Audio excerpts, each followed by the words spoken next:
When evaluating a student for emotional behavioral disorders, we need to consider the student's strengths and weaknesses. Through the strengths and weaknesses, we should be able to see the characteristics of emotional behavioral disorders. So the characteristics, according to the NICHCY article that we read, are hyperactivity, so short attention spans, impulsiveness, aggression or self-interest behavior, so acting out, fighting, withdrawn, not interacting socially with others, or having excessive fears or anxiety, immaturity, so inappropriately crying, having temper tantrums, poor coping skills, and learning difficulties, not academically performing at the grade level. So for the students file that I reviewed, the characteristics that were shown were aggression, so fighting with others. She becomes argumentative with Beth and her peers. So there are a couple ways we can identify student strengths and weaknesses. So at St. Francis, we surveyed teachers and educational assistants that work with the student on a regular basis, and we actually asked, what do you think are the student's strengths and weaknesses? What are they doing really well in your class with? What are they not doing really well with? Then you can also identify strengths and weaknesses through formal observation. So their strengths and weaknesses should show during the evaluation. And then you can also review past IEPs and evals. At the secondary level, strengths and weaknesses don't necessarily change all that much. Weaknesses might not be weaknesses anymore when evaluating a student. So that's something that you can review. For the students file that I reviewed, her strengths and weaknesses were identified through academic testing, observation, and informal surveys through staff. So a strength of hers is that she's a great advocate when she needs breaks.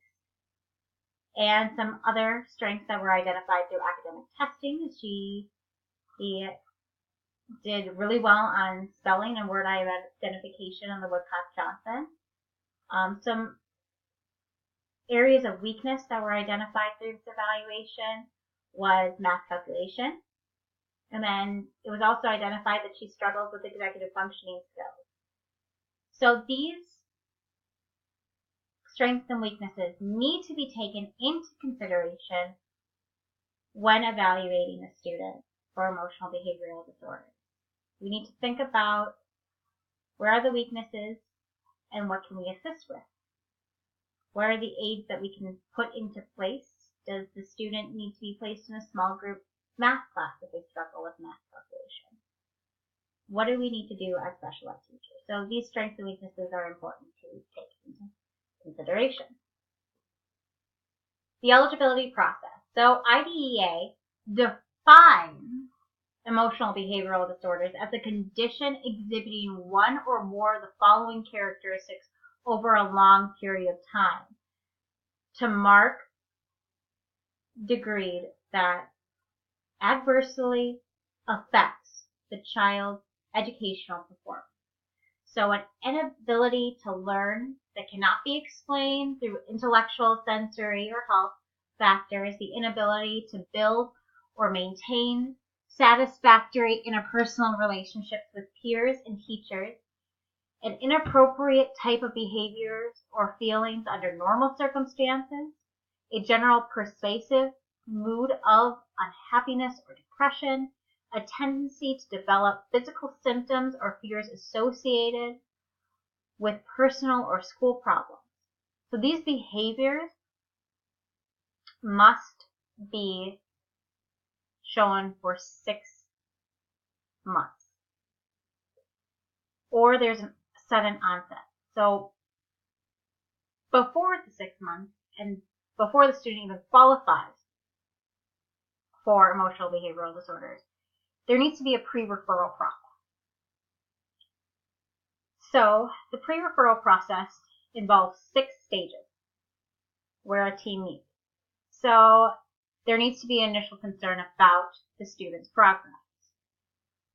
So is this concern behavioral or academic? When did this concern start? Then information needs to be gathered. So this is the second stage. So the instructional methods, strategies, materials that have been previously tried. What is the student's skill level? What is the student's background knowledge and experience? What is the school and home expectations for behavior and academic performance? Classroom behavioral management techniques. So that information needs to be all gathered before the team meets. So then the information sharing and team discussion. So the team actually needs to meet and review the information that they collected. They need to discuss what has all been tried. Then the fourth stage is where the team discusses the possible strategies. What is the plan? What is the interventions that are going to be used to help assist the student? Then the implementation of the intervention is the fifth stage, and then it needs to be monitored. And the last stage is the evaluation and decision making. The team needs to figure out, how is it going? Is it working? Can it be faded away? Or does the student need to be referred to special education? So a research-based intervention for EBD is also the GATE system. So the first GATE is where general education teachers rank all their students in their class from least severe to most of internalizing and externalizing behaviors. Then GATE 2, these are the more severe students in the class. So the ones that are the most severe, where the teacher completes more detailed measures, where they score their students on a normative scale. And the third one is where an outside professional observes and rates the student in their natural setting. If both the teacher's rating and the observation suggest a disability, then the student may be referred to special education. So the interventions that we have at St. Francis were relatively new to RTI. So we have the student intervention team that meets twice a month. And this is where general ed teachers bring up concerns of students that need intervention. And if the students are not being successful, then they're referred to special education. So to qualify under Minnesota state criteria, the assessments that need to be conducted is that the need to score clinically significant on a standardized behavior normative scale. So at St. Francis, we utilize the BAS. There needs to be individually administered standardized normative tests in intellectual ability and academic achievement. So we utilize the WISC for intellectual, and for academic, we utilize the Woodcock-Johnson. There needs to be record reviews, mental health screenings, interviews with the parents, students, and teachers. There needs to be 3 observations in the classroom or other learning environments where the behavior is being exhibited. These observations must include the duration of the behavior, the intensity of the behavior, and the frequency of the behavior. There also needs to be health history procedures. And then there also needs to be a functional behavioral assessment to determine the function of the behaviors that are being shown. So in the eligibility checklist, there are 3 different categories. So the first category, so the student must exhibit withdrawn or anxious behavior, unhappiness, depression, severe problems with moods or feelings of self-worth, as defined by its behavior. So the isolating from peers, the overly perfectionist, failing to express emotions, changes in eating, sleeping patterns, and so on. So this first category deals with the emotional part of EBD. So these are the internalizing behaviors.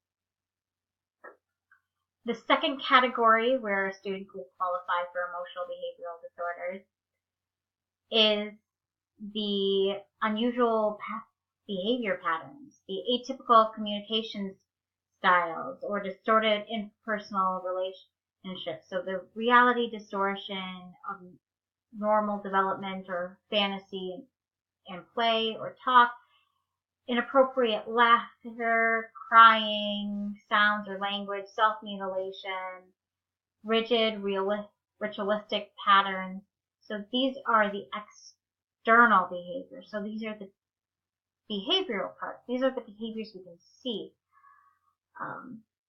And then the third category that the student can qualify under is the aggressive, the hyperactive, the impulsive behaviors. So physically or verbally abusive, impulsive or violent, destructive, threatening to others. So the third one is also those external behaviors. They're outward. We can see them.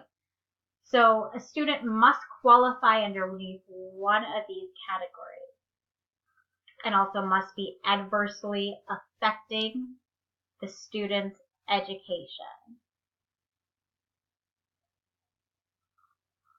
So the student that I reviewed qualified underneath the third category of significant diverse behaviors, and her behaviors affect both her educational performance and her social interpersonal relationship. And she's had a pattern of these behaviors for over 6 months because this was a reevaluation for her. And her behaviors over time have not changed. The role of the special education teacher. So IDEA requires the evaluation to be conducted by a team of qualified professionals and the parents of the child. So these professionals could include the school psychologist, speech pathologist, audiologist, school social worker, counselors, occupational therapists, physical therapists. So the role of the special education teacher in the eligibility process at St. Francis is that we run the evaluation process. We don't have an evaluation team. So as a special education teacher, we conduct the FBAs, formal observations, academic assessments, record reviews of past assessments. We collect input from general education teachers and other special education teachers, parents and students. So we collect all that information and then we run the evaluation meeting. And it's part of the special education teacher's role, along with the IEP team, to determine if the student is eligible for emotional behavioral disorder. We go over the eligibility checklist in the meeting, and we determine as a team if they fit the criteria. So another part of the special education teacher's role is to use the assessment data as a baseline for making the IEP. The assessment should also, and it's also the special education teacher's role, to determine the placement and the least restrictive environment for the student.